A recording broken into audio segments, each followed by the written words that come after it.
Most people in my neighborhood live for Halloween. The decorations, the parties, the thrill of being scared. But last October changed all of that for me. Now when the leaves start to fall and the evenings grow colder, I can't help but remember the night I stopped feeling safe in my own home. It was a Friday night. My husband Derek was out of town for a work conference in Seattle. I was alone in our house while a huge storm rolled through the neighborhood. I was curled up on the couch in sweatpants with a bowl of popcorn, halfway through a horror movie marathon, when the landline rang around 11:30. Nobody ever used the landline. At first, I almost ignored it, but Derek sometimes called from hotel phones when his battery died, so I grabbed the receiver and said hello. There was static for a second. Then a man's voice asked me in a creepy voice, "What's your favorite scary movie?" I actually laughed a little because it sounded so ridiculous. I told him to bore someone else before Halloween. He laughed in a weirdly calm yet playful voice like he was enjoying a private joke. I told him it's a wrong number, but he called me by name. That's when I jumped on the couch. I yelled, "Who is this?" Instead of answering, he said I looked comfortable tonight. My stomach dropped. I looked down at myself automatically. I'm indeed in my sleeping clothes. But how did he know that? Then he said something that hit me like a brick to the face. He said he liked my ponytail. The only way he could have known that was if he could see me. I rushed to the front window and pulled the curtain aside. Across the street, standing directly underneath the flickering streetlight, was a tall figure wearing the black robe and a white ghost face mask from Scream. He was completely still, just staring at my house, at me. Then he slowly lifted one hand and waved. I stumbled backwards so fast I almost tripped over the coffee table. "What the hell do you want?" I shouted into the phone. The voice chuckled softly. "To see what your insides look like." Then the line went dead. My hands were shaking so badly, I dropped the phone onto the couch. I immediately locked the front door, even though it was already locked. Then I checked every window and every other door in the house. I called Derek while peeking through the blinds every few seconds, but his call went straight to voicemail. So I decided to call the cops. But before I could dial 911, a loud bang exploded from the kitchen. I screamed. Another bang hit the door hard enough to shake the walls. I ran into the kitchen and saw Ghostface slamming his shoulder into the back door while rain poured on his robe. I backed away crying while he rammed the door again and again. "Leave me alone." "But we're having so much fun." The banging suddenly stopped. For a second, there was nothing except the storm outside. Then I heard a slow, scraping noise against the kitchen window. I looked over and saw the tip of a hunting knife dragging across the glass. The sound made my skin crawl. Suddenly the power went out. Everything went black. I screamed again and nearly dropped my phone. The house became dead silent, except for the rain and my own breathing. Even the refrigerator shut off. The darkness felt heavy and wrong. The lightning flashed outside. For one split second, I saw Ghostface standing directly outside the living room window. Another flash. He was gone. Glass exploded behind me. I turned just in time to see him climbing through the shattered living room window. I ran. I heard his boots slam onto the hardwood floor as he entered the house. At first he didn't even chase me. He just walked slowly through the dark house, laughing in that same creepy, taunting way from the movies. I sprinted down the hallway toward the stairs, but suddenly he charged after me. The sound of his boots pounding across the floor got closer fast. I glanced back once I saw the knife raised in his hand. The mask looked terrifying up close.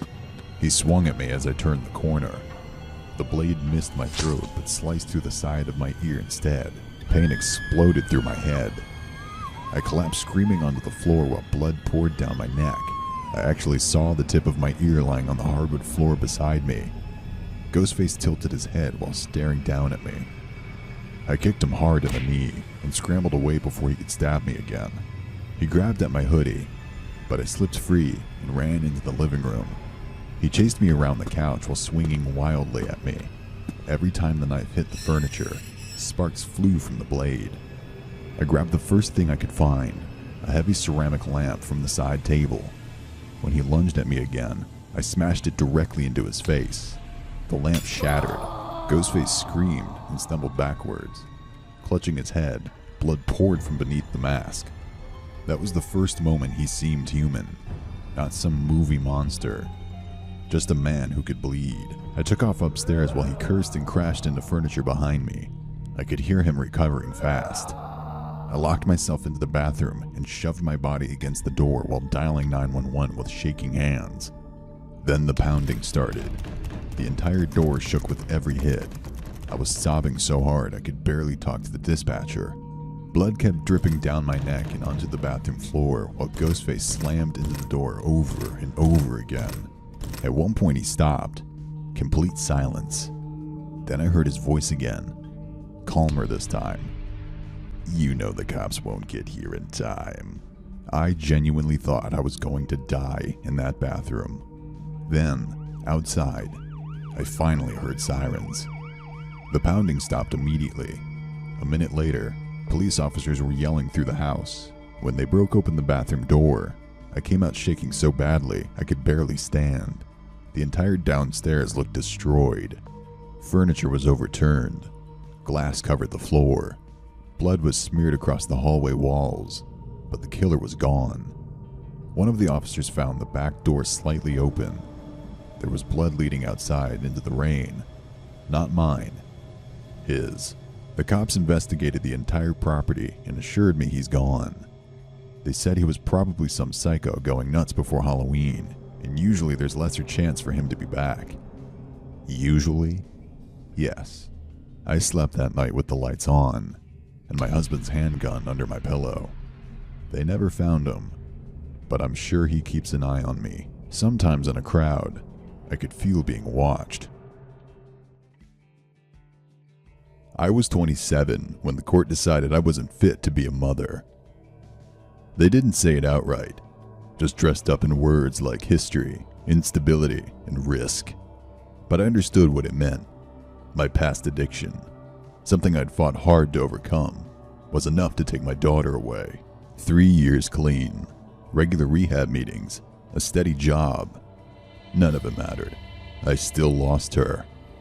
I remember standing there, shaking, as strangers reduced my life to a list of mistakes.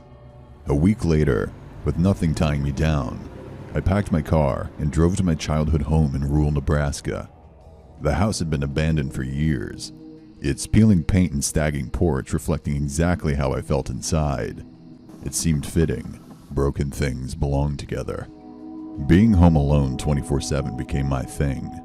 All night I would stay awake on the old couch, replaying the courtroom over and over, eventually passing out, crying.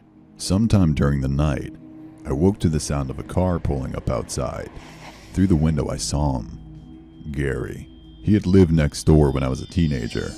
Back then he used to watch me constantly, lingering near his mailbox every morning.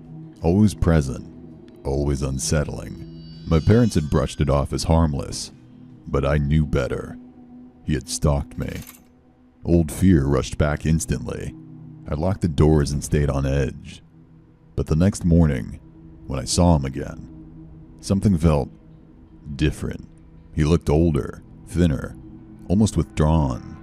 When our eyes met, he simply nodded and walked away. No staring, no tension. Over the next few days, he kept his distance. I began to question myself. Maybe he had changed. Maybe I was the only one stuck in the past. One night, overwhelmed and drunk, I ran outside to vomit due to the house's bad plumbing. As I collapsed onto the porch, sobbing uncontrollably, everything I had been holding in finally broke loose. My sobbing turned to whimpers, and whimpers turned to loud cries.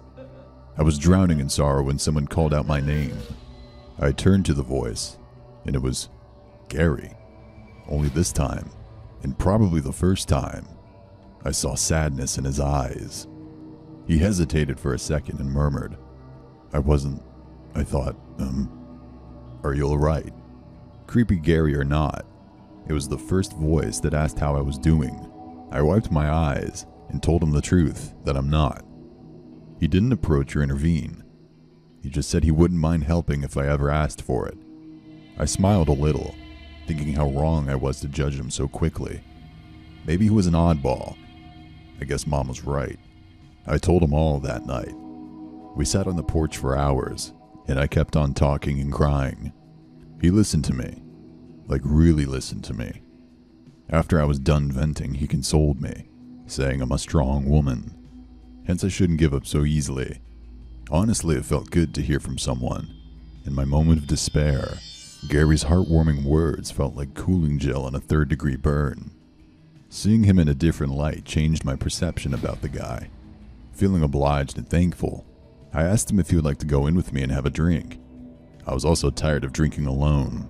I poured him some bourbon Dad had left in the cellar and opened my 6th beer for the night. I asked him how his life is going. He said his mom died and now he lives alone. I felt bad for him. Our conversation was going smoothly enough. I would ask him some questions, and so would he. But soon enough, his questions started to make me feel uncomfortable. He asked me if I missed my husband, and I replied, I don't know, maybe. Suddenly the expression on his face changed. He frowned and stared at me for a minute. The same old creepy stare. Then smirked and said he thinks I don't miss my husband. I miss the intimacy. My heart skipped a beat, and not with a good feeling. I cleared my throat, and I told him it's quite late, and we should call it a night. But then he leaned closer to me. He locked his eyes on mine, and he put his sweaty, warm hands on my cheek like he was caressing me. You know, Ginny, it doesn't have to be this way. You're not alone. We could start over. Together. You could have another chance at being a mom. I could help you with that. Chills ran down my spine. So people don't change?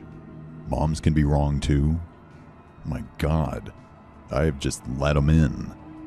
I knew if I panicked, things could get worse.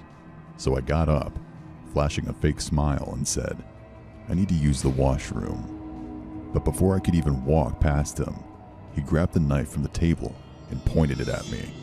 His eyes were now burning with evil desires. He was drooling and mumbling, I want you. I want you. I waited so long. I could see my dooming fate in those eyes. Is he gonna kill me? Or is he gonna do worse? I slowly backed away a few inches from him. I tried telling him that all I need right now is his friendship, and maybe we can think about dating later on. Gary laughed, saying he knows very well that a girl like me will never date a guy like him. Not with a gun at their head. I screamed, saying he's just being paranoid. I do like him, but he wasn't someone easy to be fooled. He slashed the knife, aiming at my head. In such precision, the blade touched my skin, but my shirt ripped off from my shoulder. Before I could run, he jumped on me, and when we landed on the wooden floor, he was pinning my right hand on the floor and trying to kiss me.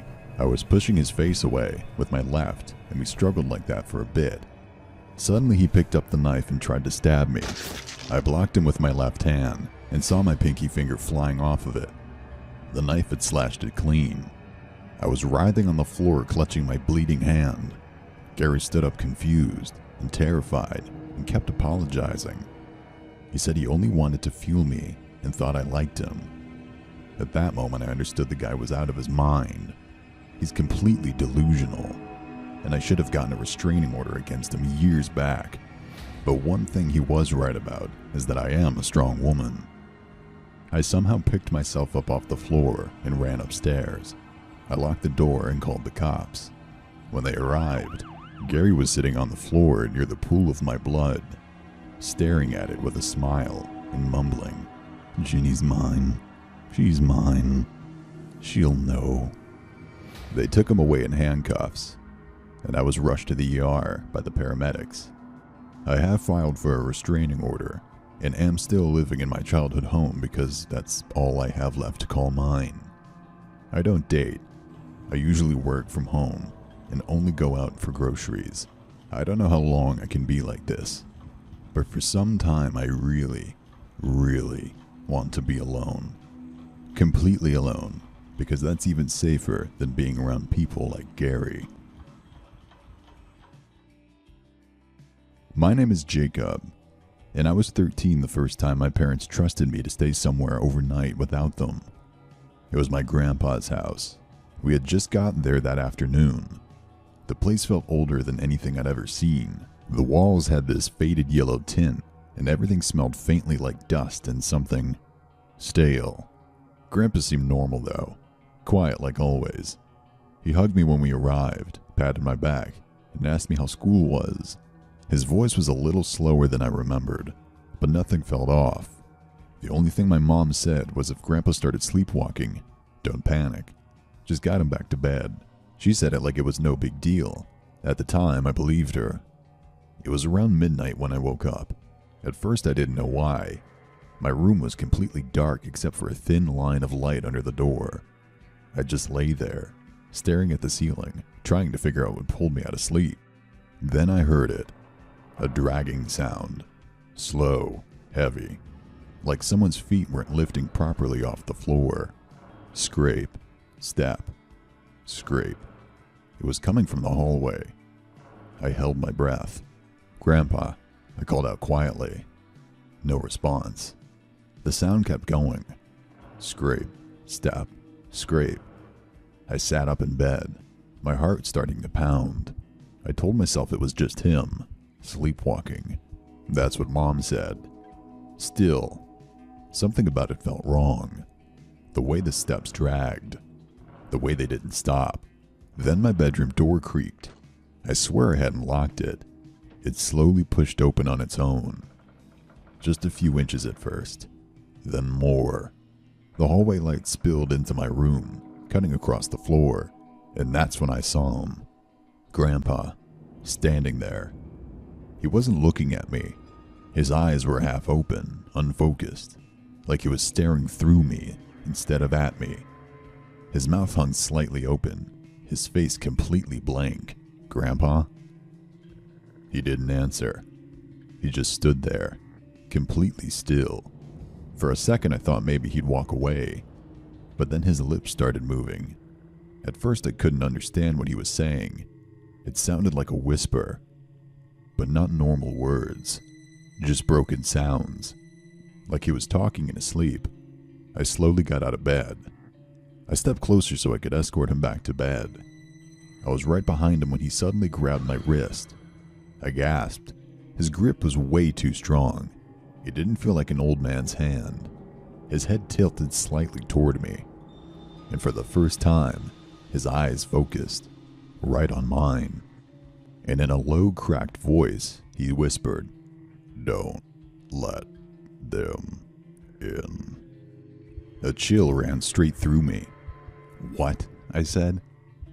But he didn't repeat it. His grip loosened, and just like that, his face went blank again. He turned and started walking down the hallway. His words echoed in my head. Who was he talking about?